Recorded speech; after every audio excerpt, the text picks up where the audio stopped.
RTV app వార్తల్ని క్షణాల్లో చదివే అవకాశం ఉంటుంది. ఒక న్యూస్ పేపర్, ఒక టెలివిజన్ ఛానల్ మీ చేతుల్లో ఎప్పుడూ ఉంటాయి. సత్యభామ చెట్టు ఒక బకాసురుడు చెప్పాలంటే మహావిష్ణువు ఏ అవతారం ఎత్తాడు? మోహిని అవతారం ఎత్తి ఒక స్త్రీ కాబట్టే చంపగలిగాడు బకాసురుడిని. ఈ రోజు కూడా మన ప్రభుత్వంలో ఉన్నటువంటి ఒక బకాసుర ప్రభుత్వం ఇది.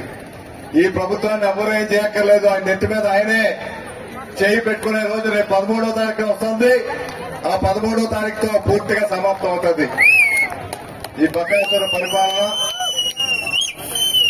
ఈ రోజు మీ అందరూ కూడా గుర్తించుకొని దయచేసి మీ అందరూ కూడా ఇప్పటికే చాలా గ్రామాలు తిరిగాం. మీ అందరి విషయాలు తెలుసు. ఈ కూటమి ప్రభుత్వం వస్తే ఏం మేలు జరుగుతుందో మీ అందరికీ కూడా తెలుసు. సొంత అక్కజెల్లులకే న్యాయం చేయలేనటువంటి వ్యక్తి రాష్ట్ర ప్రజలకు న్యాయం చేస్తాడండి. సొంత బాబాయినే హతమార్చినటువంటి వ్యక్తుల్ని ఆయన రక్షిస్తా ఉంటే ఇక రాష్ట్రంలో మనకు రక్షణ ఉంటుందని చెప్పండి. ఎందుకంటే వేరే ఉదాహరణ ఉందా?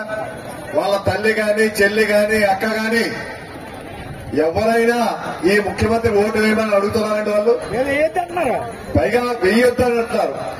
నేర చరిత్ర కలిగినటువంటి, రక్త చరిత్ర ఉన్నటువంటి ముఖ్యమంత్రి ఈయనకి ఓటు వేయొద్దని చెప్తుంది ఆ చిరునామ గాని, సునీతమ్మ గాని. అంతకంటే వేరే ఉదాహరణలు అక్కర్లేదు మనకి. సొంత కుటుంబ సభ్యులే, సొంత చెల్లి ఈ ముఖ్యమంత్రి గారు జైల్లో ఉన్నప్పుడు పార్టీని నిలబట్టి 3200 కిలోమీటర్ల పాదయాత్ర చేశారు. ఒక ఆడకూతురు మండు డండలో 3200 కిలోమీటర్ల పాదయాత్ర అంటే సామాన్యమైన విషయం కాదు. ఆ విధంగా తాను త్యాగం చేసి పార్టీని నిలబెడితే ఈ అధికారం వచ్చాక ఎక్కడ పెట్టాడండి? రోడ్డు మీద పెట్టారు. ఇప్పుడే మా చెల్లమ్మ చెప్పట్టు ఆడపిల్లని, ఆడపడుచుని ఆదరించాలి, తల్లినేమో పూజించాలి. తల్లినేమో పార్టీ నుంచి రాజీనామా చేయించి ఇంట్లో పెట్టాడు,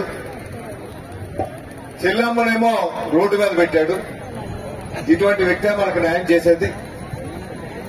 ఈ రోజు మంచి రోజులు రావాలి, మళ్లీ మనకు మంచి రామరాజ్యం రావాలి.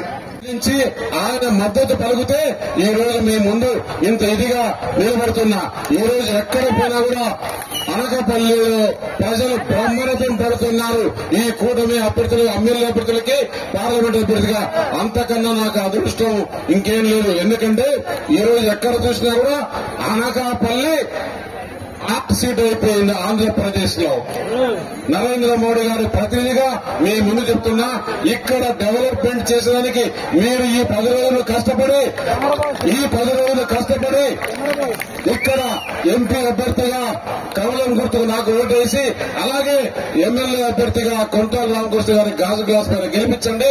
5 సంవత్సరాలు మీకోసం నేను కష్టపడతా, ఇక్కడ అభివృద్ధి చేసి చూపిస్తానని చెప్పి తెలియజేస్తూ ఈ అవకాశం వచ్చిన పెద్దలకి ధన్యవాదాలు తెలుపుకుంటూ జై శ్రీరామ్, జై శ్రీరామ్. మన గుర్తు పార్లమెంట్ గుర్తు, అసెంబ్లీ గుర్తు. Thank you. మరిన్ని వీడియోస్ కోసం ఛానల్ ని సబ్స్క్రైబ్ చేయండి. లేటెస్ట్ అప్డేట్స్ కోసం వాట్సాప్ ఛానల్ ని ఫాలో చేయండి. అండ్ లింక్ డిస్క్రిప్షన్ లో ఉంది.